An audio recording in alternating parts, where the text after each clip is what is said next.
What up, NIA fam? Doing a quick housekeeping. So, first of all, happy Thanksgiving to all our US listeners. As we talk about, I'm up there in Canada. Trung is up in Canada, but I'm going to have some turkey. I want to have some turkey tomorrow. So, I'm recording this right now at around 9 p.m. on Tuesday night, PT, Pacific time. Recorded with the boys about 10 hours ago about the OpenAI saga. And, this thing's been moving so fast, and we knew it's going to get crazier the second that we stopped recording. So I actually want to do a quick preview or update tomorrow morning.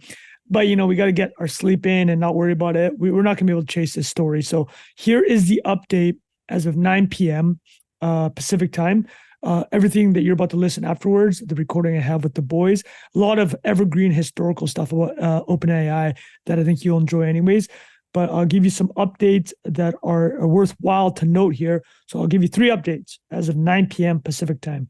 It looks like Sam Altman and Greg Brockman will be headed back to OpenAI. They're in deep negotiations right now.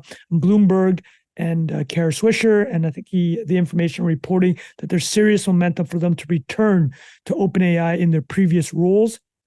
There's going to be changes, of course, with the amount of insanity that's been going on. There's going to be changes, okay? So it looks like they're headed back. They have an open offer to go work at Microsoft, and over 700 OpenAI employees have said that they will go with Sam and Greg to Microsoft. Apparently, Microsoft is prepping the San Fran offices right now of San Fran Microsoft.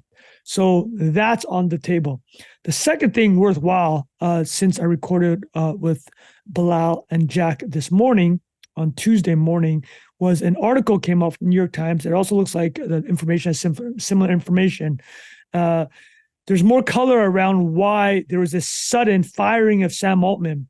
And it looks like a big beef here is with one of the 6 board members. So there's 6 board members on Friday before Sam was fired, and then Greg resigned. So Helen Toner, Tasha McCauley, and Adam D'Angelo are 3 of the non-OpenAI affiliated board members. The 3 OpenAI affiliated board members were Sam, Greg, and their chief scientist, Ilya Sutskever. And it looks like Helen had written a paper that was critical of OpenAI, and Sam basically tried to use that for pretense to get her taken off the board. And a lot of board politics here, because the board has shrunk from about 9 to 6 over the past year or so, about 6 to 9 months. And they haven't been able to replace those 3 seats that they lost because there's been disagreement over who to put in to those board seats. There's this battle within OpenAI for going faster, commercializing the product versus a more safety, nonprofit angle. We'll discuss a lot of that, or we do discuss it in the episode. So the interesting thing here that I want to note about Helen is, so this board beef, it looked like if Sam had taken Helen off the board would have been 5 people, and 3 of them would have been OpenAI, and the very likely Sam could have grown the board maybe back to 9 or 10 or more, and it would have been with directors that were very aligned with Sam's vision of what to do with OpenAI, which, just from the outside, looks like it's much more on the commercialization side, particularly after the success of Developer Day, the first OpenAI Developer Day that we talked about in previous episodes. So those were 2 things I wanted to update. The last thing that I'll mention is that OpenAI shipped a new product today. They made their voice AI, generative AI voice thing available for free. And I saw another article where basically within OpenAI, it's like ChatGPT went down today, so they're trying to keep things going internally. And some Slack messages got out, I think from Bloomberg, either Bloomberg or New York Times. And it just looks like OpenAI is operating as if it's business as usual and trying to get everything buttoned up before Thanksgiving weekend. So again, this is Tuesday night. I'm trying to do a little service for the NIA crew. If something big happens in the meantime, in the next 12 hours, we won't be able to capture that. But again, banger jokes as usual for the rest of the episode. Lots of background on OpenAI, some of the evergreen historical stuff. But one of two worlds is either 700 employees are going to be at Microsoft for formerly OpenAI, or OpenAI will be back with Sam and Greg at the helm, with a new board for sure, though, in that capacity. I think Brett Taylor, the former co-CEO of Salesforce and the chair of Twitter when Elon bought it, he looks like he'll be on that board, and other hitters from the Valley, maybe more traditional technology experience versus some of the board members I mentioned. And then other than that, yep, that's it. So thank you, listeners, and enjoy this episode. Welcome to another episode of Not Investment Advice. We got Jack Butcher, Trung Phan, Bilal Zaidi. Nowhere else to start, boys. People been asking for it. OpenAI, the coup of Sam Altman. I love it that people are asking for the OpenAI story, and they're like gonna. So we're recording. Yeah, we're recording at what time is this now? We're recording at 1 p.m. on Tuesday. Yeah, this thing's gonna be out in 18 hours, maybe 12. We'll see if we could get it out to that, but if not, we can see if the homie Rafa can get it out quickly. If not, all good. It's Thanksgiving. Listen, we're not that type of shop, right? We're not one of these places where you hear leaks of stories like, oh man, Trunk's really hard to work with. No, that's not what it's like at all. Yeah. There we go. You ain't gonna hear no James. Trunk's always on time. Trunk's internet works all the time. There's never issues. No, I'm messing around. But guys, well, let me point out though, Bilal's not gonna be happy about this. You guys notice something missing? Bro, my kid's been rolling in for the listeners. You know, on the mics they have that, what is it, the foam to like absorb the sound? Yeah. If I sound bad this week, it's because my kid comes to my office now and hides my muff thing, and he just doesn't tell me where it is. I go, LT, where is it? And he just starts laughing like, you'll never know. Jack, does that ever happen? I wonder where he gets that from. I wonder where kid hide your stuff? Not yet, man, but I'm a little bit behind you. Yeah, how you guys doing, man? Jack, how you guys doing? Good. You guys good? Yeah. Listen, you know what? Let's just get into it. Guys, so like listeners, as you can tell, I'm pretty wired right now. I've been running before these podcasts. That's why I've been coming late, guys. Pre-workout. You get the pre-workout. I do a nice 5K before these because it gets me so wired, as you can probably tell right now.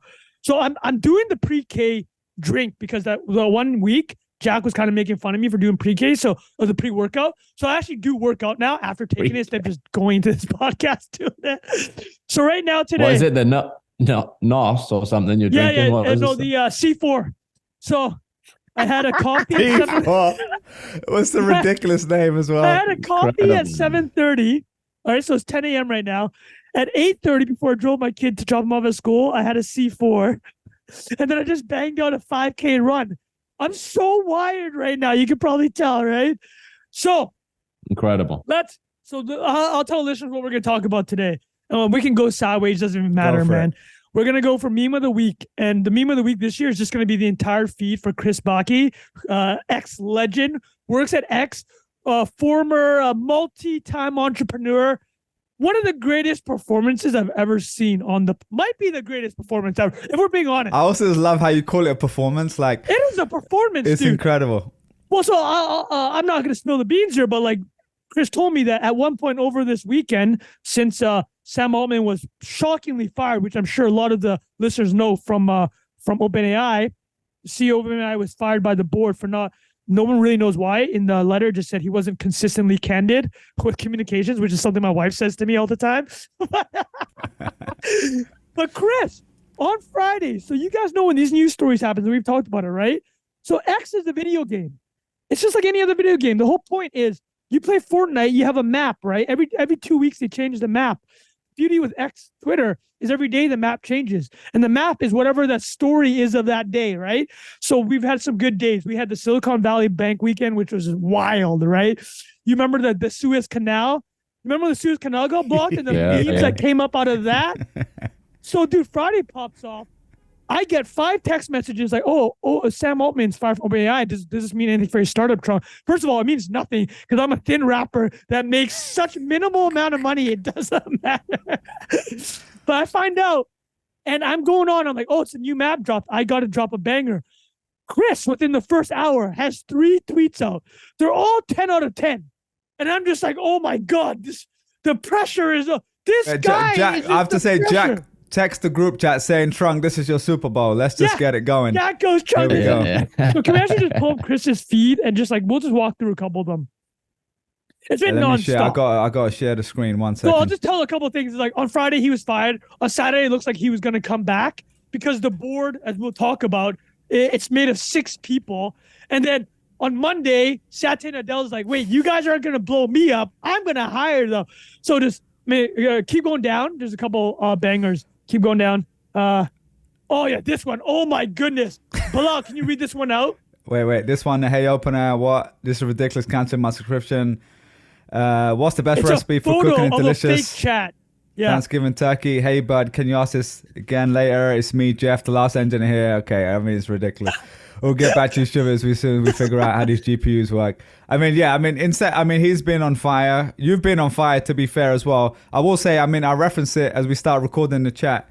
There was a video this guy put up who had like 2,000 followers. It was the most super viral classic. What is it? Is it a Mexican guy or like a guy speaking Spanish? No, right? El Rositas. He's Spanish. He's Spanish. Okay, my bad. But yeah, so that classic meme of him like explaining, cracking up like that every time this happens. Like FTX, what happened there with Sam Bankman-Fried, like all at the Silicon Valley Bank.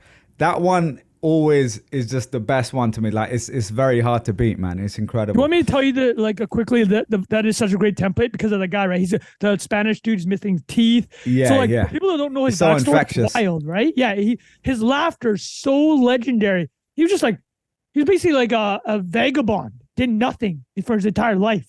And that story he tells is about when he was in his early 20s working at a restaurant. And when he's doing the thing, like slapping the table, like yeah, I'm what sharing happened? the screen here. You can see it. So he's telling the story. So dude, you guys want to laugh? Look at my sweater and look at his sweater right now. Not a coincidence. Not a coincidence. Yeah. So Elon posted it. I mean, the quality of this video. And well, anyways, man, let's get into it. Bilal, do you want to do some creative lab I think, look, by this point, I think a lot of people have been following the story, but let's assume right now someone's listening to this doesn't know. Let's try to give them the summary of what happened and why this is such a significant thing. I will say also, after we talk about this, we do want to share some stuff that Jack's been doing as well, which you should make sure you're here for the end of the show for that part as well, because really interesting shit he's been doing. Trung, why don't you take us through the little play-by-play timeline from Friday? I mean, first of all, where were you when this happened? Were you at dinner with your wife, chilling at home? Like, I'm curious what it was like for you, because you clearly went straight to the phone. Yes. I was on my couch working on my email to send out the next day. And then I had to take the kid. Readtrunk.com. Yeah, take the kid to biking. And then I had dinner with my kid because my wife had an event to go to herself.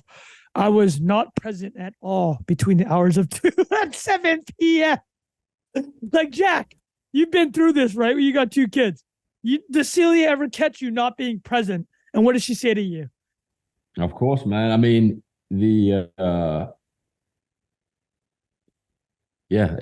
moments like that, man, there are outsized. These are asymmetric opportunities. That's the discussion that we have. Bro, the amount of creator revenue I'm expecting from this weekend is significant. Exactly. All right, so I'll get into it. Exactly. So it's about 1 or 2 p.m. A shock message. You guys probably saw it took over the timeline. I have never seen anything like it. Right? Like, Jack, you've been in crypto moments, just took it over. Sam Altman fired. Yeah, crazy. SBF level. Like, yeah. It was, I mean, it's remarkable how invested people are in this story in general. And the funniest thing is, spoiler alert, it might be after all this, he just comes back and becomes CEO. We'll get to that in a minute. So it was like 4 days of all this craziness. What did me and Bilal spend last week talking about? AI is the thing now, right? AI is it, right? Well, I mean, we'll talk about Web3 a bit. Jack's got some Web3 things still going on, but like AI is it, right? So what is OpenAI right now? It's an $86 billion valued startup, right?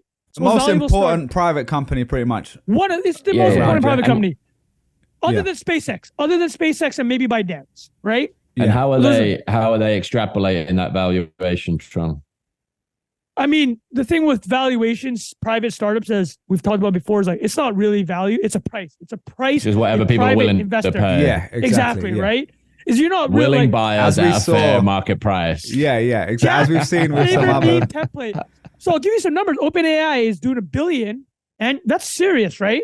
$1 billion annual. They have 100 million active users on ChatGPT. We've talked about it a lot. ChatGPT is one of the greatest consumer products ever created, like out of thin air, essentially. Not thin air, but like how quickly it took the mind share. I think it's right? the fastest growing product at 100 million. Yeah, we're not users, counting right? threads. Like no one's counting threads, right? Yeah, it's like Bilal said. Yeah. Bilal, who's worked at Google, knows scale. Like Bilal, how many Once a week, we got to get it in. How many products at Google have 1 billion users? Like 8 or 9, I think right? it's 7 or 8. Yeah, I mean, when I was there, it was 7. Maybe it's more now. But yeah. Yeah, so 100 million in this. It's so incredible. So we're just setting the table for the listeners at this point. Yeah. They're probably wondering, like, what the fuck can this guy get to the point? Yeah. So, but Sam Altman, as we discussed last week, we were calling it the Steve Jobs moment.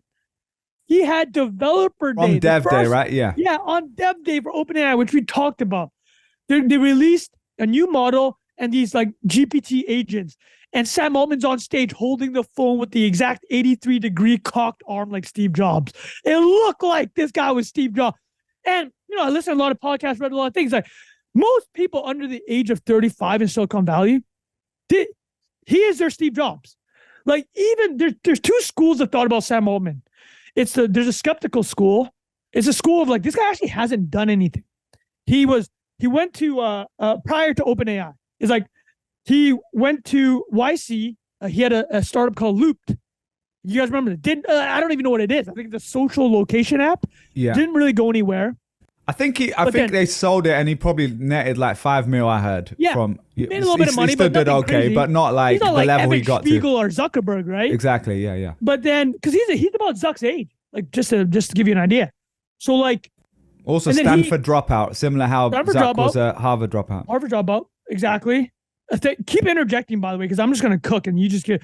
So Paul Graham, the founder of Y Combinator, this a startup incubator, he handpicks Sam Altman. And we talked about it, I think last week. Is like in 2009, when Sam Altman was 24 years old, Paul Graham wrote an essay. He wrote an essay saying, who are the 5 CEOs I tell startups to study? Number 1 was Steve Jobs. Larry Page and Sergey Brin were on there. I forgot the other 2. But the 5th guy he picked was Sam Altman. 24-year-old Sam Altman, who had done like nothing of note. And what he said about Sam Altman was, I've never met a guy that was more ambitious and more strategic for startups. He said this when Sam was 24. 5 years later, he made Sam the president of Y Combinator. A year after that, Sam Altman co-founds OpenAI with Elon Musk, Reid Hoffman, Peter Thiel, all these hitters, okay? And then, he leaves YC under pretty shady circumstances in the sense no one really knows why he left YC. It's like not clear. He just kind of got taken off of YC. Clearly, he's an ace operator, but also, I mean, when you're that there's ambitious, some smoke here as well. There has to be some balance because in my opinion, the last 5 days, there's basically been like one camp that I see anyway. Maybe I'm just in a little bubble here, but it's like, oh my God, this is the craziest thing, which, you know, I kind of agree. But also it's like, we're not really hearing out the other parts. And maybe we'll get to that in the conversation. I mean, but there's a few one things big time bomb. Yeah. I don't want to get into personal allegations, but I mean, I'll just say this because it's quite public it's worth now. mentioning, yeah. His sister has made a sexual assault allegation of some sort against him. Yeah. And she's publicly made it. And when was that? Was that 6 months ago or a few years ago? Yeah, it was within the last year. I have no idea the veracity of that, but that was something that was brought up. The other things that we did bring up is the YC things, like why did he leave YC? No one's actually really sure, right? And listen, when you're that ambitious, let's be honest, you're gonna have enemies. But he also has a lot of supporters. We saw that in the last few days, yeah. Dude, like founder of Airbnb. Brian Chesky has been, so Brian Chesky came out really strongly. His co-founder, Greg Brockman, the first CTO of Stripe, came out, basically kind of saved him, to be honest, from this whole thing. So like, that's the we're setting that up. That's who Sam Altman is. Over the past year, he's really gotten this reputation as super founder, right? Because of OpenAI. For everything we just talked about, Bilal mentions like the speed that it went to 100 million, right? How important it is if we believe AI is the next computing platform or the platform shift. So that's the importance of it. That's why it's such a shocker. So he gets fired, and now we're gonna get into the bit of the weeds because this stuff won't get blown up by the fact that this news is gonna change in a couple days. But like, I'll give the quick TLDR, and the news is Friday fired, Saturday. People are like, the board doesn't really give a reason why they fired him other than this not consistently candid with communications. We can talk about that. The TLDR on that is that he wants to commercialize much faster than Ilya Sutskever, who's the chief scientist and also co-founder of OpenAI.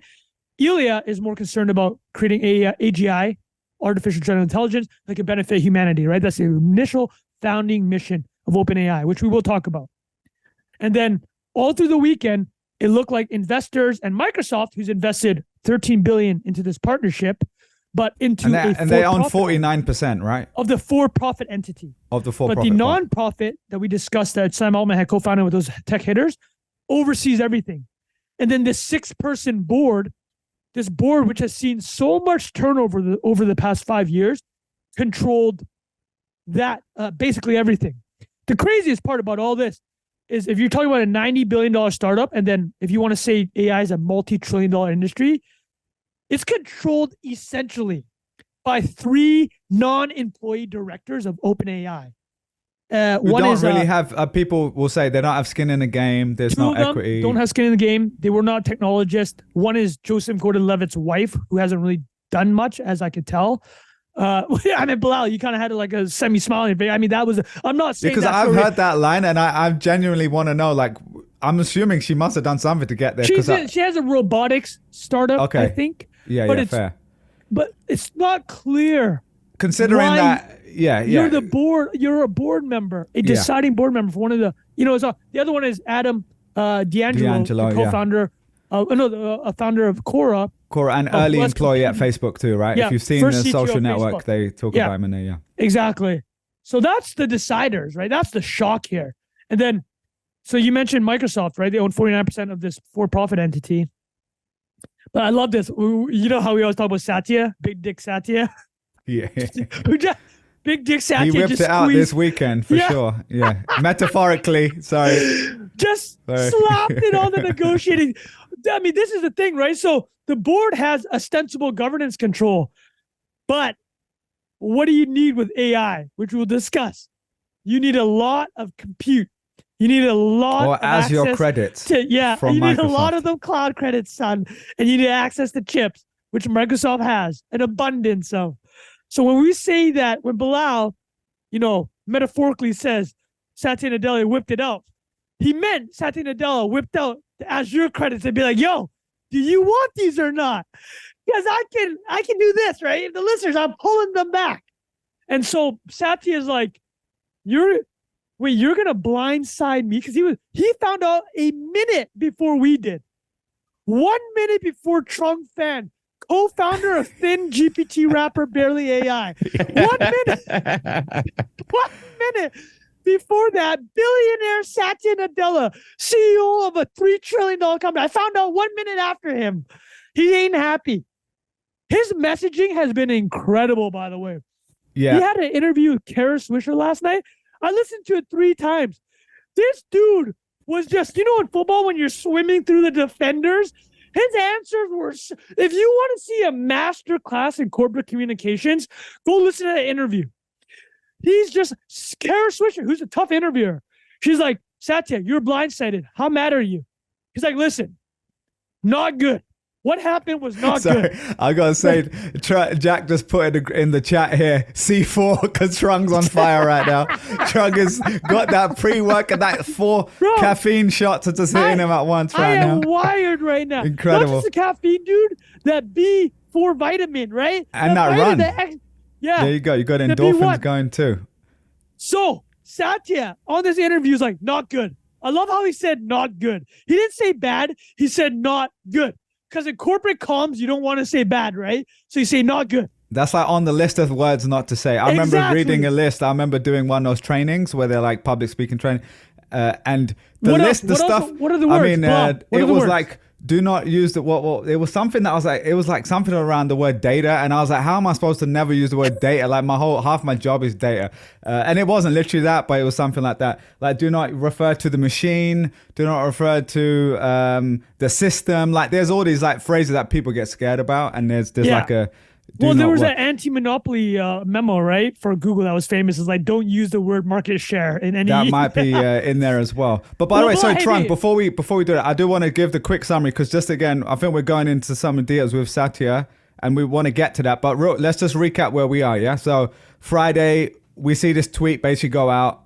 Everyone finds out he's basically been fired. The board, it's a letter from the board. Letter from the board. Sam. And then we get to the weekend. Sam basically confirms that, saying, I've had a great time here. I'm stepping down or whatever, or I'm not going to be here anymore. Then this Microsoft stuff starts kicking off. And Greg, the other guy. Thing I think is huge, though, which to your point, and you mentioned it, right? Because you had mentioned how your timeline was like just both sides, right? It's like people were just like, oh man, I knew this was coming. It's like, where there's smoke, there's fire, right? Something you kind of mentioned, you saw a bit of that. Greg Brockman, the president and co-founder, kind of saved him, because he did, at that point, people are wondering all the worst things, kind of stuff. You think, if for something like this, you're like, there must be something that we don't know, and maybe that still is something we don't know. During markets, right? Yeah. Like that quickly. The night before, he was representing OpenAI at the Apex Summit with Xi Jinping there. Like, he was still the face of OpenAI the night before, right? For this to happen, it's either that thing that we mentioned earlier or serious financial malfeasance, right? Like, and it came out that he was trying to start a chip company, raising a fund. And listen, everybody's got side hustles in the Valley, right? But like, I love that. That's his side hustle. Yeah. Sorry, Jack's face there as well. A chip company is a side hustle. That's hilarious. He was in the Middle East trying to raise billions of dollars to create an NVIDIA competitor. That's his side hustle. Like, and we mentioned WorldCoin, right? Which is like his UBI crypto thing. And then, okay, at this point, Jack, I want you to jump in. So before I ask Jack, I'm saying like, okay, Bilal, thank you for pulling it back. That's where we're at, right? But Greg Brockman came in, kind of saved him, because Greg threw himself in and is like, I'm ride or die with this guy. I'm riding with Sam. And the best part actually is 10 years ago, Sam Altman wrote a blog post, and it's just titled Greg. And he's saying every startup needs a Greg. Like, we can laugh because Greg is obviously from Succession. Greg is a goofy cousin. So, okay, that's kind of what's happening, right? Like, that's the timeline. And we're just on Tuesday. And as of Tuesday, the Satya TLDR is, he doesn't really care if Sam Altman is at OpenAI. Well, we haven't mentioned the Microsoft thing, so because we didn't complete that. So for someone who didn't follow that, Satya comes out and says, go on. Created a new Microsoft AI unit, right? And then yesterday, Monday afternoon, 700 of 770 OpenAI employees signed a letter, including Ilyas Titsaver, the guy that started this coup. He said, the board has not told us why they actually fired Sam. If they don't tell us, we are going to all go to Microsoft. And the memes that came out yesterday, a big dick Satya taking another W, although we can debate whether or not it was a W, because there are we should talk about schools of thought. Yeah. But now, before I keep going, because I have, like I said, I've been going kind of hard. Jack, I want your thoughts. On, and then Jack. I want Bilal to continue questioning me. Man, this was the one time I think of, I just had to opt out of following the updates on this thing. Yeah, so I have a rough overview of it. Consumed a lot of the quality memes there too. But man, so there was a good one this morning. It was like people that are worried about the consequences of, people are worried about how to build an AGI can't predict the consequences of their actions 3 days in advance. No, they want AI alignment. Like summarizes it. They can't align 6 people on a board. Right. Which I think the whole thing is it's just kind of I should say, have this illusion of the fact that people in a position like that would have some very, very high level of alignment and understanding and planning, and it just seems like a complete dumpster fire. Yeah, that's a great point. Like, how did it even get to this in the first place, right? Like, we'll talk about that. Yeah, and a lot of what was written in the materials or talked about early on was this governance structure has been designed specifically for what we're doing, and obviously that's not the case. It doesn't seem like the design held up to its scrutiny. Yeah, exactly. Scrutiny or in any form. Who says contact with reality? Is that Taleb or is that Saylor? Probably both in different ways. Both. Yeah, that'd be you know, I think Saylor's got a different way of putting it, but until they hit reality, right? So, well, Jack, I do want to mention one thing. I just want to jump off your AGI thought. I love that you opted out, by the way. Hey, it's the right. Like, your brain right now is your nervous system is in a much more peaceful state than mine is for having Jack's opted still in out. the arena, boys. You know, Jack, as we say in the arena, and which we'll talk about later as well. But yeah, I'll mention. I think it was a great point, Jack. Imagine that you are an AGI. So artificial general intelligence, for the listeners, that let's get a terminology on it. Like, I'll say what I think it is. I want your guys' thought. I think to me, AGI is the idea of like it's a general intelligence that basically can do anything, right? It can think and reason, but at the speed of $50 billion data center, right? So us times a million, essentially. A single human's reason. How do you guys think about AGI? Like, what is your thought? I think it's basically the level of artificial intelligence where it starts to supersede what humans can do completely. I mean, right now we have pockets of what it can do better than a human, but it can't do everything better than a human. And that is kind of the next level, which is kind of like, which we should probably come back to in a second. Like, why OpenAI started in the first place was because people like Elon, people like, Reid Hoffman, all these people, they're in a room saying, we know this is going in one direction and we need something that can reel it to go in a direction that's good for humanity, not just in a way that is going to be, something out of control. And so, again, we could come back to that in a second, because that was originally why it was maybe a non-profit research. Well, like I like the way you put it, and the analogy that I love is think about the way humans think about ants, right? Do you ever think what an ant thinks? Never, right? Like I don't try to step on an ant, but I don't think about what it's thinking. This is what an AGI would think about humans, right? It's like he wouldn't even think about a human, right? It's just like that level of intelligence difference. But the reason I bring that up is I want to jump on Jack's point about the board. Imagine you are an AGI somewhere in OpenAI right now, because they did mention, Sam Altman mentioned there was a breakthrough at OpenAI 2 or 3 weeks ago that to him was one of the biggest moments since he started his journey. They haven't even revealed what it is, right? Imagine you're an AGI that just got developed on October 31st, 2023. And your job is, you're an AGI, you're smart, and you're watching these absolute numbskull humans try to navigate the most important thing they've ever created. And it's in the hands of 3 people, right? You're looking at this and you're like, I'm going to let humans control the earth? Like you're the AGI. You're like, we can't let this happen, right? They invented me and I'm watching them. This is insane. But anyways, we'll get back to it. It's like, blah. Should we actually start from where you mentioned the very beginning, because this will be evergreen and there are a lot of important details that I think people may not know. Yeah, I think there's a few things we should touch on, or let's go one by one. So let's talk a little bit about history and why it started in the first place and why we've gone in this different direction, because I think that feeds into what went wrong potentially, right? And that's kind of the unknown here. And just to summarize that, whatever happened, what the board were annoyed, it's either because there was just a power grab, it was a kind of like a political coup between this guy Ilya and some other people versus Sam, or it's like a lot of technology things, right? Like we talk a lot about crypto here and forks in the road, right? At one point, Bitcoin became Bitcoin Cash and regular Bitcoin. Ethereum became Ethereum Classic and regular Ethereum, or whatever it's called. And so like that happens a lot in technical teams, and especially when it's philosophically driven, which is, this is the point of this organization. And the summary there was, it was like we said, it's supposed to steer AI in a certain direction that's supposed to be positive for humanity. That's within the charter of OpenAI essentially. And now with Sam kind of, it doesn't mean he's not working towards that goal, but they've become kind of, this for-profit organization, massive company essentially. And there might be, real philosophical differences there, which I think is a fair place to be if you really believe that. But again, that's ended up being a little bit of a mess, right? So we can go into that in a second. Or it's one of these kind of things, these unknowns, a crazy scenario where he's actually done something crazy wrong, like you mentioned, the allegation from his sister.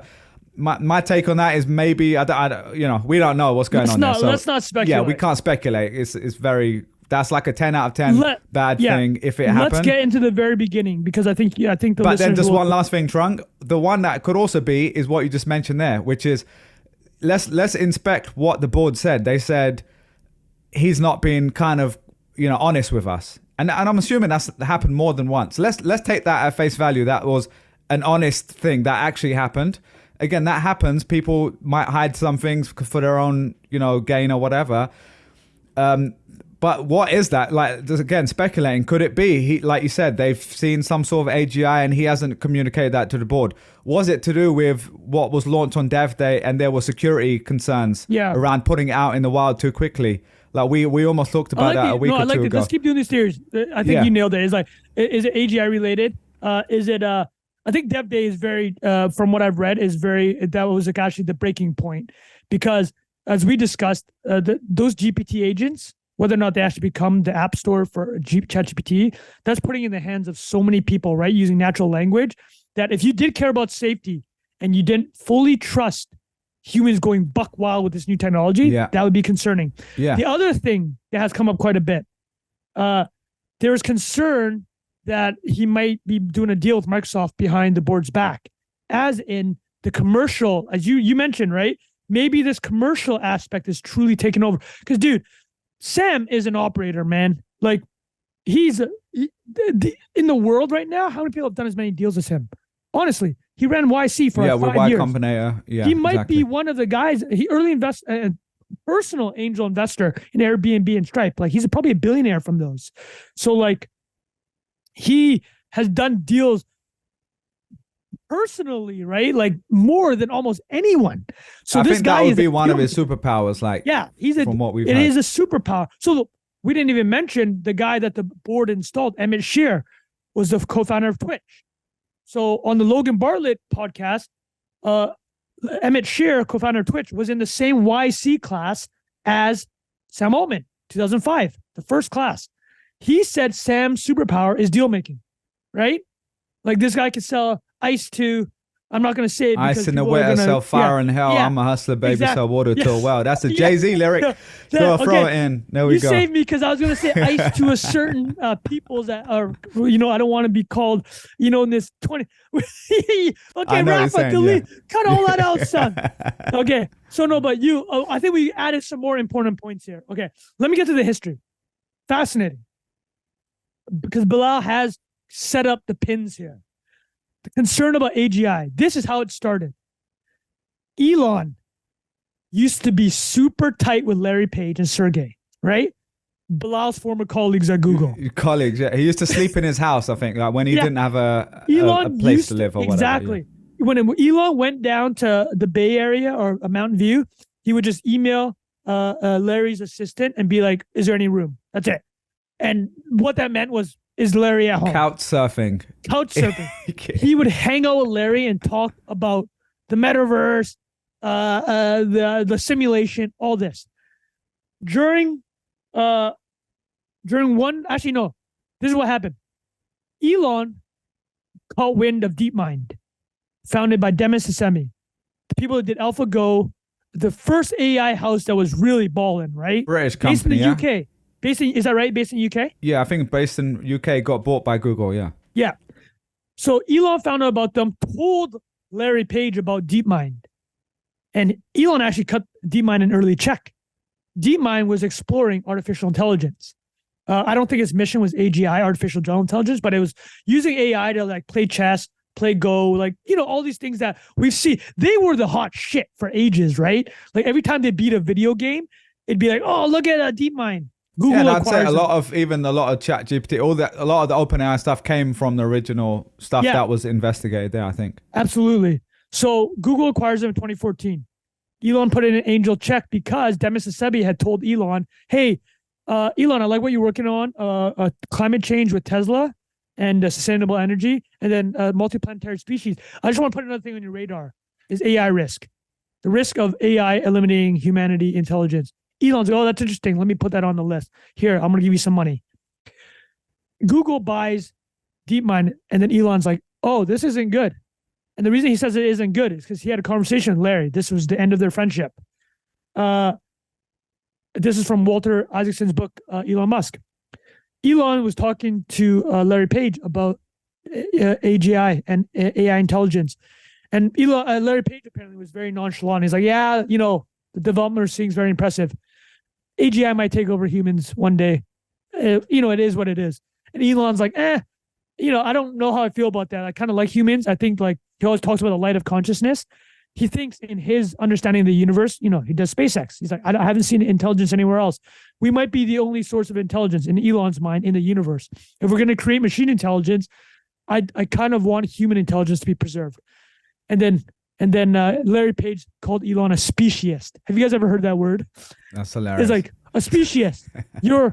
You're biased towards your own species. And that broke it for Elon. He's like, yeah, I like humans. That was the conversation. So Elon, in the next months, decides he needs to create a counterweight, OpenAI. He does an angel investment, and it sounds at this point, the number has been between 50 to 100 mil is how much he put in. I believe now the number they've settled on is 50. He put in the first 50 million to OpenAI. As a non-profit, right? Just to clarify. As a non-profit. Yeah. They want to build the opposite of Google DeepMind. They want to build a non-profit that will, I believe the actual terminology, Bilal, you might know better than me, is like to benefit all humanity, right? AGI to benefit humanity, something of that nature. It's a non-profit. So he's concerned about Google's profit motive with AI. And then basically it goes nowhere. In 2018, Elon goes, I either become CEO of OpenAI because he's seeing the progress made at DeepMind and at Google. And he's like, we need to speed things up. I either become CEO or I'm out. Sam says, we don't want you to take over. So Elon walks away. I'm not going to give any more money. He's supposed to give another billion. Okay. So it's 2018. Elon leaves. And in the press, he says the reason he leaves is because Tesla has competing AI interests, which it does with the vision. So Tesla hires Andre Karpathy, legend from OpenAI, to become the head of Tesla AI. 2019, Sam Altman's like, shit, this thing's floundering. I'm going to step in. Now his hands are on the wheel. And he realizes... Just to clarify, Trung, up until this point, how was Sam running OpenAI or not? YC was his main thing. Yeah. Okay. OpenAI, they got together. Of course, yeah. Well, I have to mention one thing. Ilya Sutskever, the first hire, so Elon, that's from Google, what really broke the camel's back. With him and Larry. Yeah, with him and Larry. Exactly. Because he was at Google. I think they gave him $2 million salary and some other crazy bonus. So that was the thing that broke the camel's back. Ilya is the guy that started the coup on Friday. So thank you for keeping us line, because I think we're moving through the timeline here. Stop me at any point, Jack or Bilal, if I'm losing. No, it's good. I think it's good to have the history here. Go. Okay, so 2019, Sam takes the wheel. He realizes what we discussed earlier, how much money is required to achieve what's being achieved. Because DeepMind's within Google, right? Infinite resources. So Sam's like, shit, we need those amount of resources. He goes to Microsoft. Microsoft agrees to invest $1 billion, largely in OpenAI credits. Azure credits, to allow training to happen within OpenAI to create breakthroughs. And then this relationship deepens. Has deepened in the following years. When ChatGPT comes out, overnight sensation, Microsoft agrees to put in another $10 billion. And Bilal mentioned earlier, owns 49% of this for-profit entity. Yeah. Now, here comes the key part. To take that money in 2019, they created this convoluted structure, which has turned out to be a time bomb, right? So they created OpenAI Global, which is a for-profit entity, because if it's for-profit, there's more likelihood that they can raise money, which is exactly what they did for Microsoft in the form of these credits, largely. But in that document, even in the for-profit arm, it's like, consider this a donation. This is what they're still telling. I've got a visual that I want to share because it is a little confusing. We don't have to go through every part, But let me just share this really quickly because you might be able to explain. Again, most people are only listening to this, but this is more complicated than a general Well, just board or top whatever. up top. What Board of Directors controls OpenAI Inc. underneath it, which is a 501c essentially charity nonprofit that owns the holding company for OpenAI nonprofit employees and investors, and that is the majority owner of OpenAI Global LLC, a capped for-profit company.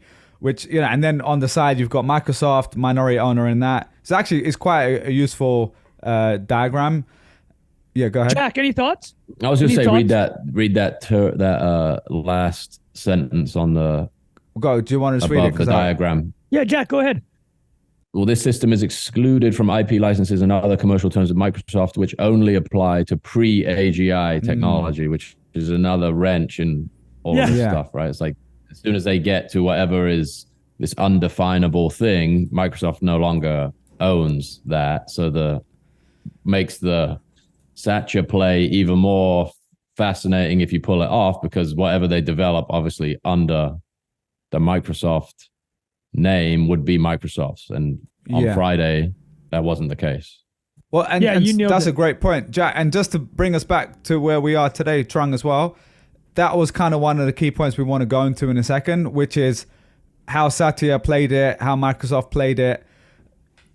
Now, the way, before we start recording this, like I said, I think it might end up being that Sam comes back to OpenAI and basically all of this was like 4 days of madness for nothing, essentially.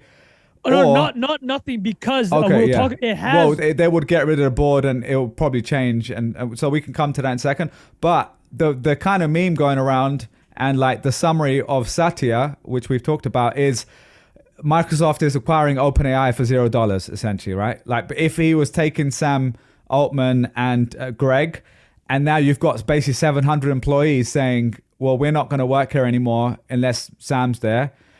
That was basically a chance for Microsoft to essentially acquire, in air quotes, the talent, and they already own a bunch of the IP, essentially, right? Like I think they have access to that as well, given they have, you nailed it, man. They have all the weights. So a key term in this kind of generative AI stuff is like, what are the weights of the models? They have access to that, right? They could replicate essentially what is being developed in OpenAI's. Let me actually, when I was saying this guy's 10D chessing this game, I have this exact line from him here, which is just a million levels of comical. This is what he said. This is Satya, is it? Yeah. Interview with Kara Swisher. We're talking CEO of ninja Microsoft. level. He needs to show confidence in OpenAI, show confidence in Sam, reassure his investors, and just be a guy that can pull it out whenever he needs to, metaphorically. This is what Satya said. The point is, we were very confident in our own ability. We have all the IP rights and all the capability.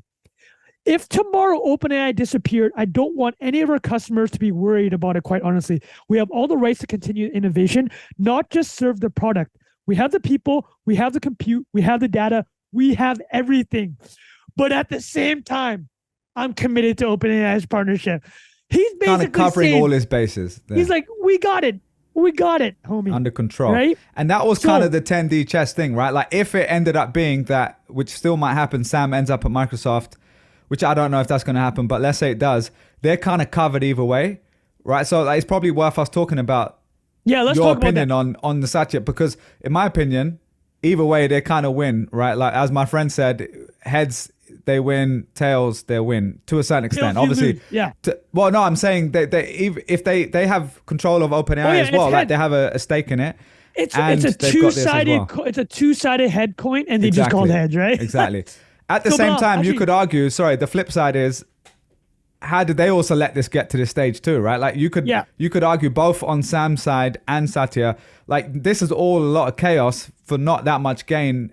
Like it's better if none of this happened, right? Essentially. But maybe you can make the case for why maybe it was needed. Maybe they did need to have this happen. 3 points you brought up, which I think should be addressed because they're very important. And I love that you brought them up. Number one, you mentioned a capped for profit.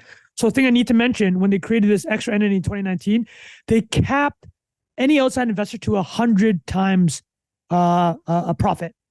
Anything after that goes to the nonprofit.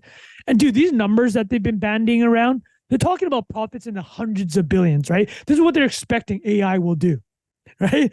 It's kind of like when we joke about when we were at the peak of 2021 and saying that Stripe, Shopify, and Square were going to be trillion-dollar companies. Like, this is what you guys remember that? Oh yeah. Jack's having a good laugh, people. So the other thing I want to mention, though, did Microsoft actually win? There's a major Matthew Prince, the CEO of Cloudflare, came out hard. I'd love Rafa to pull up his tweet here.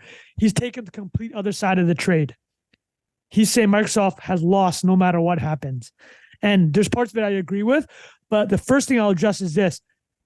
One thing, me being a thin wrapper operator, I'll tell you, like, the thing that was going on in my small group chat with my co-founder, the thing we've been group watching, chat, aka a one-on-one text. Is that what it is? It's like we, the royal we. It's just me texting another guy. Yeah. Love it. Me texting another guy. But there is implication, right? Like, you're going to be worried about using their stuff in the future.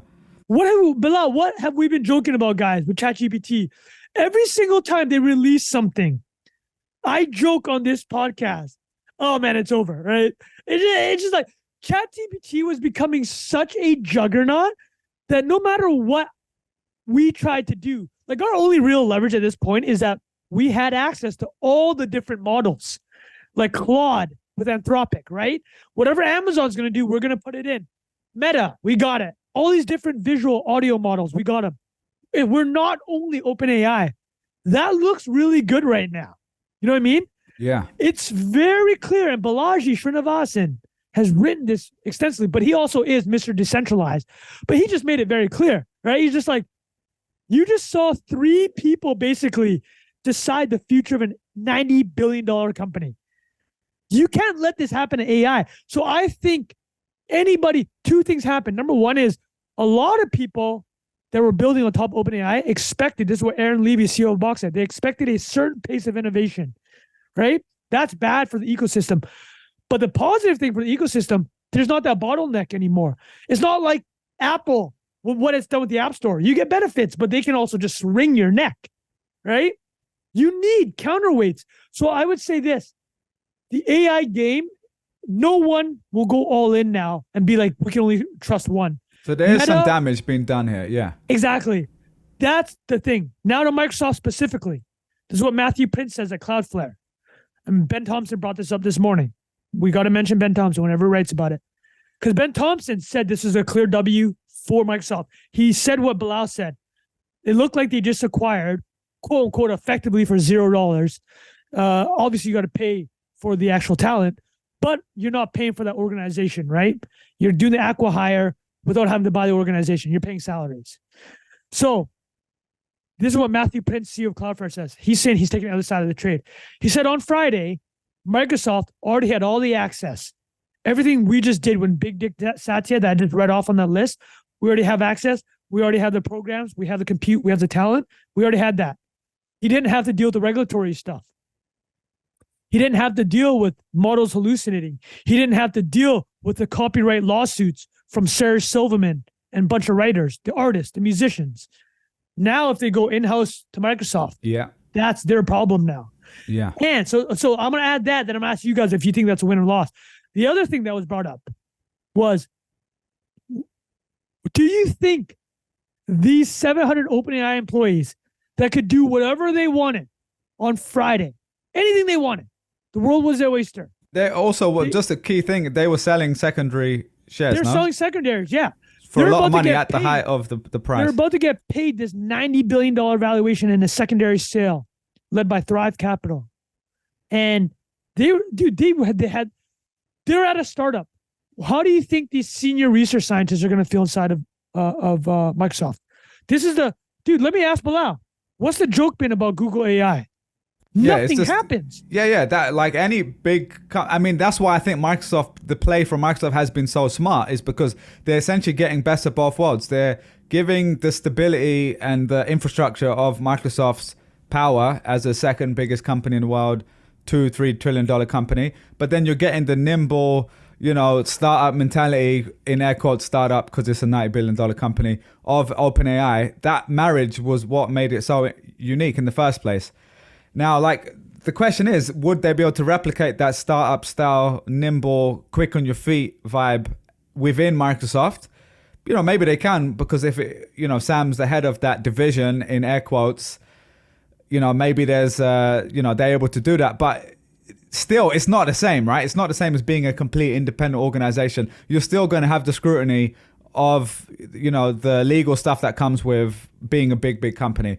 And so you do generally get blocked more often, and there's a lot more consideration. So a perfect example is like when, at Dev Day, when they launched the GPTs or whatever, and we saw, we referenced him on the pod before, Nomad list guy, Peter Levels, he posted, I've just uploaded all my stuff into GPT, and people are able to download all this stuff. Like, I'll ask an honest question. If Google Bard had done that, first of all, what do you think the perception would be? Secondly, versus like what would happen to Google? They would get in so much trouble for basically, like, someone can write a query and say, hey, send me all the files that are there, and you get a JSON file, JSON or whatever it is. You would that's what happens. Like, people were downloading the stuff he had uploaded. 10 gig CSV. Yeah. That's literally what it is. And the thing is, like, because it's OpenAI and it's ChatGPT and we all love it, and the perception is they can do no wrong because it's a small little company worth $90 billion, you're like, oh yeah, well, that's going to happen when you're creating new stuff. When a big company, whether that's Google or Microsoft or someone else does it, they rightfully so would get taken the piss out of, because you're like, you can't let that out. Like, that is a massive problem for any, big company. And so, like, I think that is the kind of juxtaposition you have here is, what would happen, if that was a Microsoft-led, unit or whatever. He called out the JSON. Jack, I think the listeners want to hear from Jack. Everything you just heard, what are some thoughts where we're at with all that? The big company. Is Microsoft the winner or loser? Thoughts? Yeah, I don't know. The point you made about this, like, overall, this makes AI more anti-fragile, maybe, like the importance of other people working on stuff, the importance of not putting every I guess there is some tension there, right? Because it seems like the most talented contributors want to just work on the one that is furthest along. You just have that massive power law network effect, and there is a counter to that, because you're always going to be the one that people can try and knock off the top spot, or it maybe creates some healthy rebalancing over the longer term to what Balaji's written a bunch about, is decentralizing this stuff. And I think, not to try and pump the crypto thesis too hard, but this is a interesting use of distributed compute, right? As a very understandable sort of maintaining a model at scale in a distributed way is something that's easy to understand, right? Versus other use cases of crypto that seem like you're trying to tie it to the real world, or you're trying to, sell houses, and just like you're trying to use these skeuomorphic representations, versus, hey, the new economy is digital money and digital infrastructure running on digital money, AI being these, incredibly computationally heavy operations. So there's something there in Balaji's thesis, and a story like this, that it kind of splinters, I guess, some of the ideology of people working on this stuff. Like, maybe the best use of time isn't just like relentlessly building something for Microsoft to capitalize on, or they already have capitalized on it. Literally move the stock price. Like, that's their job, right? Satya Nadella. Yeah, and I think, I don't know enough about Microsoft, but Jalil, I work closely with on all of the stuff I've been doing this year, and he has like so much respect for the open source attitude that Microsoft has been operating under for the last 10 years or so. And the turnaround there, like, used to be this super closed thing. How like it's all Windows, right? Now they're just like GitHub. Open. Yeah, I was gonna say, yeah. Well, GitHub as like the culture of GitHub is like a fascinating model for contributing to stuff in a open, permissionless, and like very collaborative way. Like Git as again, my technical knowledge fails me here, but like there's a huge culture around that being the way that you interface with the development of something in a completely decentralized way. So it feels like some of the ideology driving Microsoft is different than the brand that you think of when you think, at least I think people our age, and people who aren't, right? Yeah, and then people who aren't like hyper technically obsessed and reading news stories, like, oh, Microsoft is the Office suite or whatever else, but it is an incredibly sophisticated stack of software, and they've made these amazing acquisitions over the past decade or so that in the developer community, they're now seen as like a bastion of open source development, in contrast to like an Apple, right, where this stuff is not still walled not gardens. Developed in the same way. Walled garden, close, like maintain the brand, do this, and this. And there are these kind of two aesthetics or two cultures around this. You could even describe the difference as like Android phone, Apple phone. Like you have this heavily modifiable thing on the Android side, and just anything that allows for that level of customization is going to be like a jankier experience. But over time, the things that it produces and the things people contribute to it potentially add up to something greater, because you're not constantly, making 0.1% improvements in a walled garden. So it's like a couple of different it's like ideologies. There's more breadth there as well. Yeah, that's a good example. Yeah, it's messier and uglier, but like over time, it produces these like outlier results. So that's like the part of this story that's most interesting to me is that, and I have not stayed up enough on the llama models that from Meta and Zuckerberg open sourcing, because I feel like those guys do, like their popular reputation is very different than like the technical things that they actually ship in a lot of cases. Like the open source AI as a Elon, I think, has made this statement too, is that whatever they develop will be open source. Am I right on that? They're much closer to the Meta side, because I mean he has to be, right? Because that's been his messaging. Actually, to Jack's point, when Jack was talking about the rebranding to X, and a number of people have mentioned they love Jack's analysis there when it turned to me from like, when I went from like, oh, this is such a bad rebranding, to like, oh no, you're creating a vessel. Do you guys see the tweet he put out? He said X Corp owners own 25% of XAI. So the value of X Corp, formerly Twitter, when we talked about that, that's what we meant. You know what I mean? Yeah. So you go out and do a secondary sale now, you're actually going to get pretty close to back to that $44 billion. If OpenAI is worth $90 billion and Elon's got 20 researchers, probably going to poach a couple more, right? So I wanted to add something to what Jack said about a Microsoft.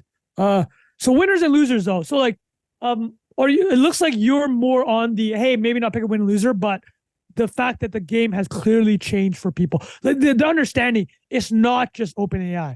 Like OpenAI's lead was it looked insurmountable, right? The power law. I mean, the other thing is like they have the popular mimetic advantage. Yeah. Like Chat GPT is the verb now, right? It's like the Uber and Lyft. Like to go past Uber now, you can build a product that's even better. But because the vernacular is now Chat GPT, and even then they doubled down on that with like make your own GPTs. That to me feels like, Microsoft even buying that terminology is a win. Even if you have to retrain the whole thing and start again, in everybody's head, the GPT is the AI that you talk to. Like, Anthropic and all of these other contenders. They like just Claude is such a bad. Grok is a good name, by the way. We talked about last week. Grok is good, Grok. yeah. And it's counter positioning. And it's also Elon. It's also X. It's also like it's not relying on the one thing. And this is maybe a big diversion, but this is also like hyper key person risk example too. Yeah. Like you think you have this thing that is this massive technical product that is, can't face these massive setbacks, and it's literally one person, whether or not that's even a technical, obviously someone like that has an insane amount of influence, but for people to like say, my startup is toast because this person might not be there tomorrow, that's not the case even at like Microsoft, right? Like, or maybe in a year or 18 months, it doesn't. Bus. The hit by a bus. Right, was it called? Wait, Bilal, the same thing. Man risk. Yeah. It's a hit by a bus scenario, right? Yeah. And it just showed. Well, here, Bilal, you brought up something we haven't addressed yet, which is very good. Is Satya Nadella and Sam got caught with their pants by their knee like this. Yeah, we've used a lot of metaphors today, but let's keep the visual going. Yeah. No, but dude, look, we talked about how savvy Sam is, and he is. Yeah. But bro, you just got. He also let himself get in this position. Let's keep it honest. Yeah. And then Satya Nadella, you are the most successful CEO of the past decade. You put all your chips in. You didn't have a board seat. Even if you've come out on top or whatever, but there is something to be analyzed there. It's about the process, right? Exactly. And sometimes it doesn't go your way. Yeah. And so I was going to add a question to what Jack just said, and it's related to what you're saying, Trung, is that key man risk idea, right? And so the question is, we talk about ChatGPT, OpenAI having this lead, obviously, right? And they have the collective consciousness on Thursday. By Friday, everyone's like, oh my God, OpenAI is done. And let's also keep it honest and consistent. For Microsoft gain by them going to Microsoft, if that happens, they also have a massive stake in this company, OpenAI, that would not be worth what it is, on Thursday, most likely. And so there is a counterbalance there. Like if Microsoft AI unit gains, this part probably doesn't gain. Well, let me give you the spoiler alert. Yeah. It turns out Microsoft hasn't given much of those 10 billion plus Azure credits. Oh, that's true, because they can just reel it back in, which is a big point. So actually. But this is what ended up being why these memes of Satya, like Bugle Capital has a great one of Satya as Bane, and he's just like grabs the board's face. It's like And then Ashley Turner Novak, our boy, friend of the pod, posted one yesterday. It's of the who's the captain now. It's Satya looks at the board. I'm the board now. For real. But Trung, the question I have for you guys, I'm curious for this frame of the conversation is, let's say it ends up being Sam goes to Microsoft, they pull 700 employees, basically leave OpenAI. Half of them end up at Microsoft. Half of them are like, I'm going to work for Uber, I'm done with this or whatever. Like they're on to the next thing or whatever. They're on to Grok. Look at XAI. I'm curious to get your take on what is left of OpenAI in that scenario. And is it essentially what let's say an equivalent from the past, like Netscape. Netscape was the leading browser, right? Like they did a lot of innovative stuff early on. But like we don't think of Netscape anymore, right? That's Internet a Jack question right there. Yeah, Internet Explorer came, Google Chrome came. They've got 65-70% of market share. Safari has 20%. No one even thinks of Netscape anymore. So I'm curious with that frame, like let's take that scenario. Sam leaves, all the employees leave. What happens to OpenAI? I think your historical analogy is so great, Bilal, because I'm sure when Netscape came out, it was everything we talked about. Jack just said, you're not displacing Uber. Like that ChatGPT, think about that mindshare. Actually, Bilal's shown the reverse. It is powerful. Don't get me wrong. ChatGPT, incredible mindshare. But Netscape, to Bilal's point, in that period in the mid-90s, there's a 6-month period. Netscape went public, right? Mark Andreessen took that company public, or co-founder, and took it public. That was the game in town. Gone. The first one through the wall. Yeah. And exactly. Who took it out? Microsoft. So it could happen again, right? Internet Explorer. So like Microsoft. Well, Microsoft is a good name too. Fucking hell. Yeah, Microsoft's a great name. So yeah, that would be my only answer, which is basically just parody, but flipping kind of Jack's point earlier. So to answer you specifically, what would they have? Do you think that Xiao let's say 30 believers stay behind at OpenAI, right? Yeah. They still have funds. They have this like board. They have after this, they have a 3-person board, 30 believers, and they have the model. But I think to answer your question, we have to do something we haven't talked about yet, and I'm gonna do it quickly. What was this ideological split that happened? Right? That's I think it was a good segue. Yeah. Because we talked about from the very beginning, the founding was to create AGI for the benefit of all humanity, which is the most. What does that mean? But I think no, it's a good point. I think it is worth. I mean, what I hear when I hear that is there's two schools of thought. The one is AI is going to take over the world and kill humans, and other people like no, it's just mostly going to be positive. You're overreacting. And that person who's a lot of those technical people, like for example, the chief scientist Ilya, obviously we don't know. I've never listened to him enough to know this, but my assumption is he's probably more of a technical, philosophical person who's there. That's the terminology. He's a safetyist. He's there for like, I'm actually there for the mission of like, we don't want it to take over the world. So I think that's, again, a fairly noble idea if you truly believe that. But that is, when you introduce profit, you know, I'm the biggest capitalist believer. Like, I love capitalism as much as anyone, but there are reasons non-profits, even if 98% of them aren't effective or whatever, there's a reason they do exist because it takes out the profit motive. Let me ask you, Charity Water. Yeah. Charity Water is a non-profit, right? Yeah, it's a non-profit, yeah. Okay, so Bilal, 2 weeks in a row, we're tickling Bilal's brain here. Jesus Christ. The visual language. A lot of visuals, yeah. So I'm going to walk through. Okay, let me walk through to answer your question, A, of what's left of OpenAI if everyone leaves, and B, the mission, because I actually would love your perspective on this coming from your Charity Water days. So the mission was to be aligned, right? To create basically AI that's aligned with humans. I have no idea what that means. I'm assuming it means that we don't get terminated. That's what I take from it too, yeah. Okay. So let's just roll with that. Ilya was, over the past 6 months, was creating a super alignment group within OpenAI that took 20% of the resources of the company. So it's about 150 engineers. They're creating super alignment. I have no idea again what that means, but it sounds like it's positive for humanity. Okay. So what happened over the past year? They launched ChatGPT. This is from an Atlantic article that came out last night. It turns out they rushed out ChatGPT because they found out that Anthropic, by the way, was a spin-off from OpenAI of 3 researchers that did not like the pace of development of OpenAI. They didn't think they were being safe enough. And they had a dispute with Sam Altman. So, just give me an idea. So last year, at almost exactly this time, Claude was about to release, or Anthropic was about to release Claude. They could have taken all this mindshare that Jack mentioned. They could have been the Uber, but they didn't. Sam rushed it out the door. Sam Altman is the one that pushed in internally. Remember, Sam's an operator. He's a commercial guy, first and foremost. Ilya is the ideological guy. They were concerned about it going out. There weren't any safety rails at all. It goes out, blows up. They don't have a choice now. It was too successful. They were the prisoner of the success of ChatGPT, and the past year has basically been trying to rope that in. Microsoft gets deeper into the relationship, commits more money. Sam's winning. Sam becomes the face. He's going in front of Congress. He's touring the world. He is the face of AI. Ilya, I'm sure there's a bit of ego involved here.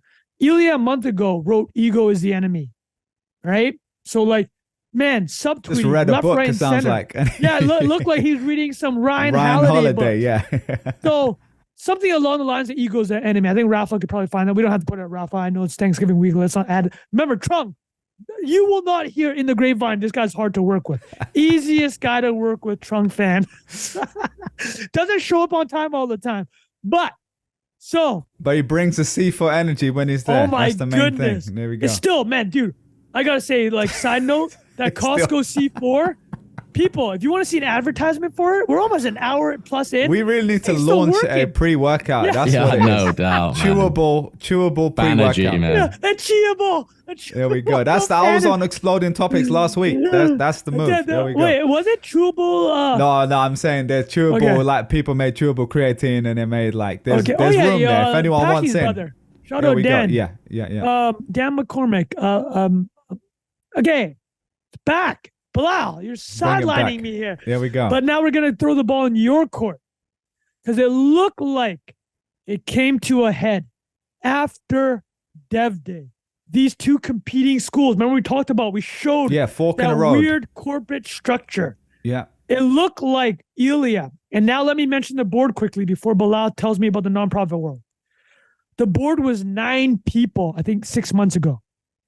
So it's much easier to do a coup just by pure math when there's less people, right? You got to convince less people. Dude, there's no I can 5 barely on 5. Yeah. convince 2 people to meet me for a picnic. You know, you guys know how hard it is to organize like a lunch? Yeah, I want to go to a Trung picnic, the C4 in the. Well, Bilal, let me ask you. Brew. You're in New York. You're trying to organize a lunch. How hard is it, right? Yeah. Just to do anything, especially anyone with kids. I mean, I've seen some of my friends without kids in other countries more often than my friends with kids. Imagine trying to get 9 people on the same page on anything. Well, I guess you only have to have 4 or 5 of the 9, but still, right? Yeah, we've all watched Succession. We know how it goes down. Exactly. Yeah. So there's 9 people, I think about 6 months ago. Siobhan Zilis, the mother of 2 of Elon's twins, the head of Neuralink, she was on the board. She left. Conflict of interest around Neuralink, around XAI probably, and then obviously Elon.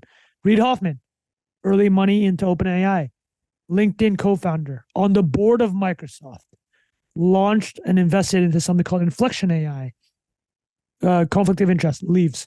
Sam pushes him out actually, according to reports. Another one was Mark Hurd, is a U.S. congressman, left to run for president. Don't think he's going to win. Yeah. There's not a political podcast. Don't think he's going to win. It goes down from 9 to 6 people. So let me lay it out. And mind you, the board, like Elon left 2018, like all these other people in and out. It's a rotating cast. So you have to remember, smaller board equals easier to do a coup, pure math. So now the board is made up on Friday of Greg Brockman, co-founder and president, Sam Altman, CEO and co-founder, Ilya Sitstaver, chief scientist, co-founder.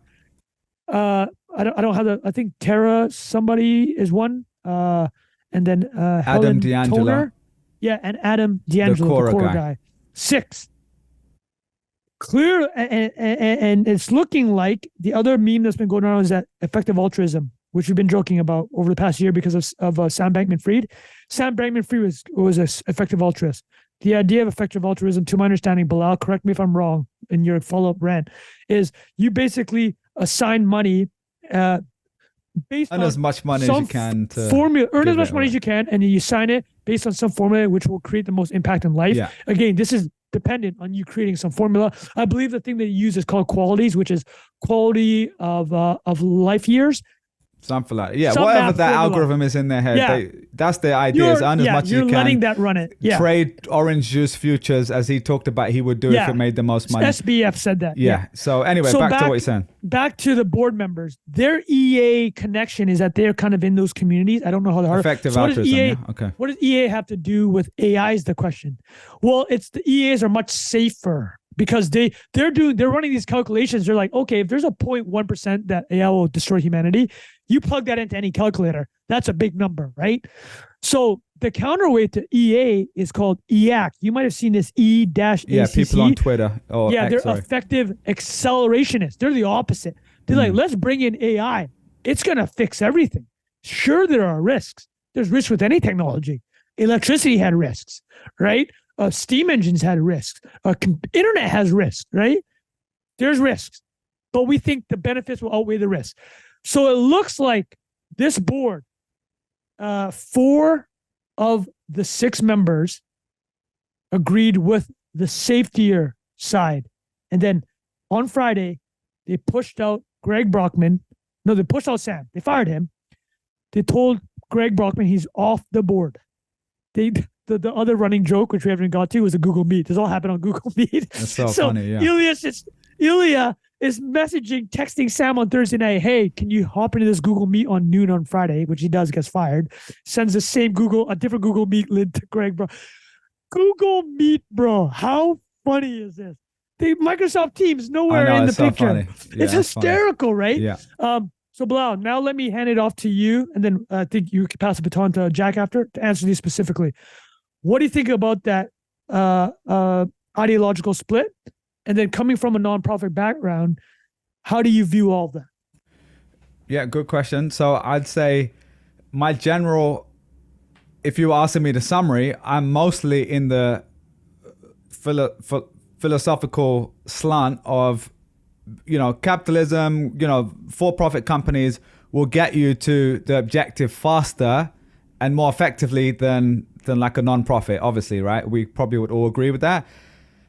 At the same time, as you mentioned earlier, like what is the point of the non-profit in the first place? Like why would anyone why did OpenAI start with a non-profit? Why did Elon Musk and Sam Altman and all these guys who were, the biggest capitalists in the world even start with a non-profit? And the reason is because the benefit of that is you take that profit motive out. And the negative side to a pure capitalist, company that is profit motivated or, growth motivated is that when you get to a fork in the road, you make a decision optimizing for that versus what is supposed to be done for humanity in air quotes. Obviously, that's a lot more of a, more of a gray area of what's good for humanity. But you say what's the problem with a profit motive? Like I'm saying, yeah. So in an example, what's like let's say, let's say right now on Google, right? Like we always talk about Google's issues. Google, we get to a search page with about 17 different paid ads, and that is being optimized for profit, right? Do you know what I mean? So we all will be like, all right, you guys need to calm down with that. If they were running as a non-profit, first of all, we probably would never have heard of them because they wouldn't have made it that big. Hold on, sorry, let me cut you off. Yeah. What is the mission? It's to organize the world's information, right? Because now it's up against the profit motive. Okay, that's the fork in the road, right? So you get to a point where you say, all right, I'm now a public company. I need to grow X% per year because otherwise my stock's going to go down. Then my employees will revolt and then they're going to leave to my competitor. So that is what you're optimizing for. You might also have this point of, oh, I need to do good for the world, like a lot of tech people try to say, and I need to do good for my customers, all these different things.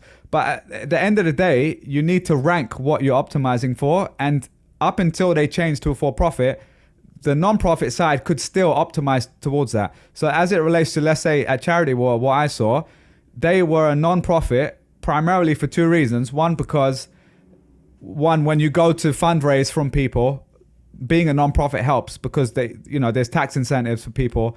And when you're doing something purely for helping people in air quotes, a non-profit often is a good vehicle to do that. And there's some benefits to doing that. Secondly, if you were doing it for profit motives, let's say Charity War was, there's like Tom's Shoes or these B Corps that are kind of in between. They're really for profits, but they have a slant where they're like, okay, we're going to do, for every shoe sold, we're going to give a pair of shoes to someone else.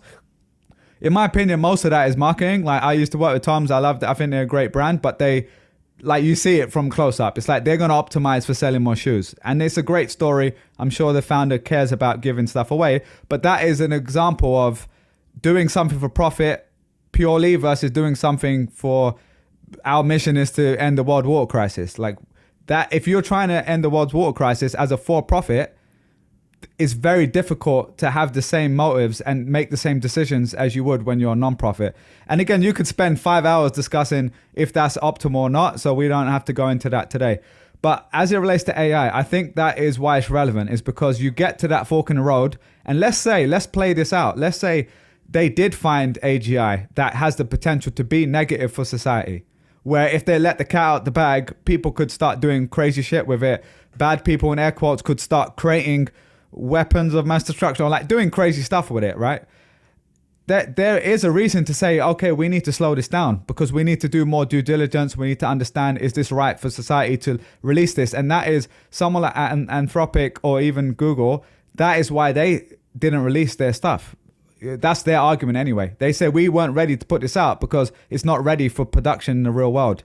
And we've kind of seen that in some ways, right? Like we haven't seen someone create something terrible with ChatGPT, but there could be levels to it that we haven't seen yet. So that is the kind of my long way of saying, I don't think there's a right or wrong answer here. It's kind of just a fork in the road. The same way Bitcoin we talk about, someone said, I think Bitcoin should be a currency and it should have low fees and we need to make it instantaneous. And someone else said, no, it's a store of value and we're going to build all this shit on it. And someone else called Vitalik said, actually, we want to do smart contracts and build Ethereum instead. That was essentially a fork of Bitcoin too, right? So that is what happens in technology all the time. Someone has an idea and they exercise their philosophy with code and governance, and they go and create something out of it. And so I'm not saying what they've done is right or wrong with becoming for profit. I think they have moved the industry forward 100x in a short period of time, which I'm generally a fan of. But we don't know what's there, right? Like, it might come out that there was some shady stuff happening, or, you know, we've seen this play out. Like, I hope it's not the case, but let's be honest. A year ago or 2 years ago, we were all talking about Sam Bankman-Fried being on the front cover of a magazine, and everyone's like, and he's an amazing guy. In Congress, exactly. That was like a 10 out of 10 joke. And everyone missed the boat. Like, oh, this guy was committing a huge fraud. Right. I'm not saying Sam Altman's doing that. Don't get me wrong, right? But we don't know what's there. So I hope it was just a political thing, and it ends up that he ends up back there. They keep moving things forward. It also means Microsoft, Google, others keep moving things forward because of them. And that would be a positive thing, I think. But the only thing, let's pin this, and then I think because we probably hit everything we need to. Let's pin it with this. I agree with you. I love your assessment on the nonprofit and making us understand why these things exist. It clearly cannot be done the way they did, right? It's just so obvious that what they tried to 10D chess this move. Turns out I don't think anybody else you think a VC will ever invest into this type of vehicle again? It's never going to happen, right? Yeah, mad. The only thing, so right now, what time is it? We're about to wrap up. Right now is 2:30 East Coast. This is what we know for sure. There will be governance changes at OpenAI. There almost certainly will be governance changes. And Sam Altman will either be there with Greg Brockman, or they're all going to be working at Microsoft, right? They're all going to be doing HR training tomorrow, right before Thanksgiving. So I think that's the only prediction we know for sure. Satya totally recovered because he made a huge bet on this company with zero guardrails for Microsoft. Honestly, to be told a minute beforehand, before Trung Phan, co-founder Barely AI Thin Wrapper, finds out, like, come on, Satya. Here's the thing: Satya ain't getting pantsed again. Let's make that very clear. Like, Satya and Nadella ain't getting surprised again about anything in AI. Yeah, he let them know that can't happen again. Yeah, like that. So those are what we know for sure. I think Sam will keep working with Satya. That's all we know. Okay. Well, I think that, one tweet that was relevant here is Just Jake said, Paul Graham once said, you either die a hero or live long enough to be a PM at Microsoft. And I think that sums it up perfectly. Hysterical. Well, here, let's add that. Everyone that works in AI today in a startup, you will be working for Google, X, or Microsoft in the next 10 years. I'm just going to throw it out there. That's just a reality. But I had nothing else to add. Oh, the last thing I'll add is this question for Bilal. Could the IRS look into the structure that's been going on? Seriously, though, because you mentioned tax benefits for nonprofits, the 503c. There seems like some chicanery is going on, potentially. Yeah, maybe. Yeah, who knows? They could. Yeah, I think the benefit, though, of the 501c3 is that you essentially have to put out a lot of your financials. There's all these laws, so you literally have to go and put all the salaries of people, how much you raise. Like, there's a lot of transparency that's supposed to be there for that reason. I think it's called is it 990? I might be getting confused with other stuff, but so maybe there are benefits to having it. But I do agree. This seems like if this was a stock rising, stock falling segment, which we should bring to the show. The stock falling is that convoluted corporate structure, right? Like, just pick one. You know, like, I mean, I think you don't need to have all this crazy stuff going on. Just like, you're either a for-profit company or you're a non-profit. There's a reason most organizations use one or the other. And right now, there's this kind of confusing thing going on. So that would be my only thing to add to that. Don't get too smart is what you're saying. Yeah, like there's enough complex stuff to figure out. You don't need to, like, if there's Stripe Atlas, just use Stripe Atlas to make your LLC. You know what I mean? You don't need to be going, I'm going to fill out the paperwork myself. Like, just pay the $500 or whatever it is. So, all right, let's tee up our boy, Jack. Well, first of all, I want to thank Jack for allowing, I know this episode was less of a back and forth, but Jack obviously made key contributions. The C4 message was absolutely hysterical. Might be the highlight, to be honest. But Bilal, I don't know what you wanted to tee up. Yeah, I with mean, Jack, Hits we project. still got a few minutes to talk through your stuff. You also got the fire merch on that we want to Can you talk tell about. us what's going on here? Well, we've got some new merch ship, boys. These are prototypes I'm wearing right here. Little Beautiful. PB racing. And Bro, so, can I get one? yeah, I'll ship you boys one each. Yeah. he's going to Okay, send us okay. one. Let's do that. Yeah. But I got a Jack, little like we got a local, few minutes here. Let's talk, because you've been talking about it in the DMs a little bit before, but it's now out in the public. So what is your latest project? Because this is a really big thing for you, man. So I got been working on a collaboration with Red Bull Racing for the last probably 2 months or so. There we go. I'll share a Amazing. little screen here, boys. Yeah, do it. Two projects coming out tomorrow morning. Oh my! For the listeners, Look at that, man. What is the website here? The trailer. Jack?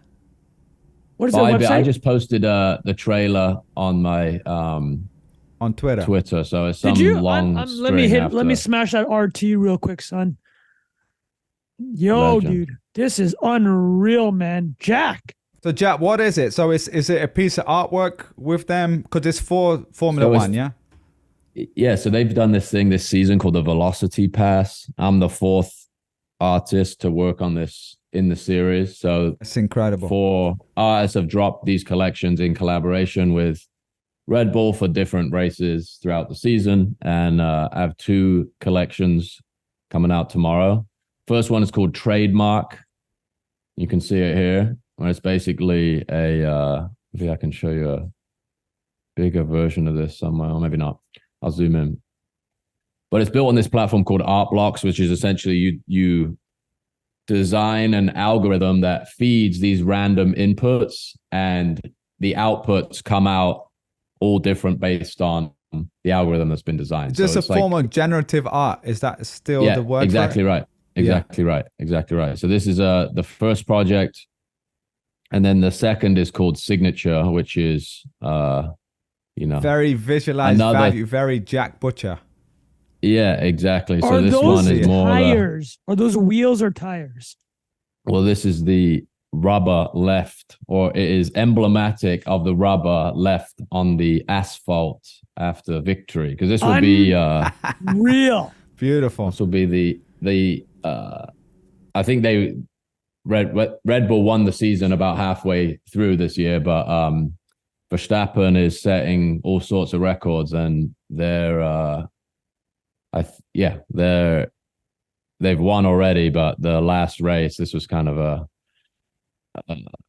a tribute to that incredible season that they had, and this is a small collection that, again, these are completely random and unique, and they're generated when somebody mints each piece. So those are beautiful, dude. That is very sick. Cool, man. I would wear that on a shirt. There we go. There you go, man. Well, and so Jack, I'm gonna be doing a few more of these. No, you asked me. And so you it's launching tomorrow, you said. So I don't know. Yeah. If we end up putting this out on Tuesday or Wednesday, I'm not sure. But and so people are going to be able to go and mint this themselves, yeah. Yeah, so 2 p.m. UTC tomorrow, Website. which I think is Wednesday. What's the URL that they want to go to my Twitter profile? Okay, go to my Twitter profile. Click on the link that's on the trailer, and then so the second one is 200 pieces. It's limited to 200 pieces. A signature, and then the first one is going to be open for 24 minutes, and that's derived from Red Bull's fastest lap at every track. So participants will determine the size of the collection based on how many people participate in that time. Interactive, Jack. So I just want to, for the listeners, I just retweeted Jack's thing, and I just realized, did Red Bull Racing Oracle, the official handle, post that video that you just put it over? Yeah. Jack. Okay, hold on, Jack. Let's get back to the three boys' faces. There we go. Reaction time. Jack Butcher. How did this happen? Can you? What can you reveal? So I work with these guys called AOI, Art on Internet, and they've been sort of the bridge between Red Bull and me. And I think we probably connected a year or so ago when I started publishing my first NFTs on Foundation back in 2021, 22. And he reached out at the start of the season. We actually were trying to get this done for Silverstone because of the nationality connection. Oh, there we go. And ended up just delaying it for a couple reasons. And then he reached back out for the opportunity to do it for the last race. And I just had way more time to think about it and do it properly. So ended up putting these two things together. These guys came down a couple of weeks. We shot a little film. There's like a little 4-minute film they made, which they did a great job on. And that's about the long man. and short of it. Would you boys. say this is a dream come true? Because I know Ferrari was your we thing talked growing about up. this question on the pod once. Someone asked in AMA, what brands would you want to collaborate with? Oh, yeah. And for people who don't know, I mean, most people listening will know this, but Jack is a massive car guy, right? Like, you've been a car guy since you were a kid. Yeah, since I was a kid. You My love first cars word as was much as car anyone I boys, know. actually. For a Oh, lot of trivia. serious? Yeah. Wait, your first amazing. what? First word. Come on. That's why I didn't know that. That is sick. Yes, sir. So yeah, no, this is I've perfect been for you. obsessed with this stuff forever. Yeah, and that was like my dream gig in the agency world. And this is obviously just have way more. Excuse the pun. You have way more agency in this because it's just however you More want. agency than agency. Yeah, Bro, because you're the get a set artist. control. Now. You get to do what you control, want. bro. Get a set control. Yeah. There you go. It's been great. It's been a great experience, man. And we'll see what happens Well, tomorrow. dude, but, huge congrats, man. Massive. Yeah, that's a massive Thank you. deal, man. Congrats. Hats Thank off. you. Yeah, proud of it. Appreciate it, boys. That is sick, mate. Toques off to you, man. There we go. I just And I'll took get some my merch in the toque. post for you boys too. Thank Let's you, do it. sir. Shipped out. Let's do it. Well, All right. Perfect way Happy to sum it up. Thanksgiving to all the Americans out there. Indeed, Yep. indeed. I'm actually celebrating Thanksgiving. I got American friends up here. Oh, Go yeah? hard. You're going to get Gonna, that. Is it like a Friendsgiving vibe? You're bringing some food too? No, we're actually going to do it at a Chinese restaurant this year. Oh, that's the best. Because they had That's the killer, host. man. Love it. Better Yeah, they had food to go. and less stress. And like, that'd be fun. secretly, I've been extremely hungover this entire podcast. I had a couple wobblies last night. So for people who don't know. Wobblies. Man, this is a great ad for C4, man, because you did not. bro, Yeah, you've like been the on C4 the kept fire. me up. Bro, So, hungover with like the energy. C4, brother. Look at that. Yeah. I feel like Yeah. C4 got a real good sponsorship today for free, but Yeah. I'm going to look that up after. Let's, but no, all jokes reach aside, out, boys. good to Yeah. catch up That about was this. great, guys. Hope you guys enjoyed that. I know we were going deep there. I think it's almost an hour and a half or so. So Yo, people asked for it, man. We Yeah. we saw some queries. in the Telegram chat, appreciate you guys commenting. Let us know what you think of this in the comments on YouTube. Congrats again to Jack on his great work. Continued success. Thank you, boys. Great to see, mate. Love to see it, mate. And we'll enjoy Thanksgiving, and we'll be back next week for another banger for you guys. Enjoy.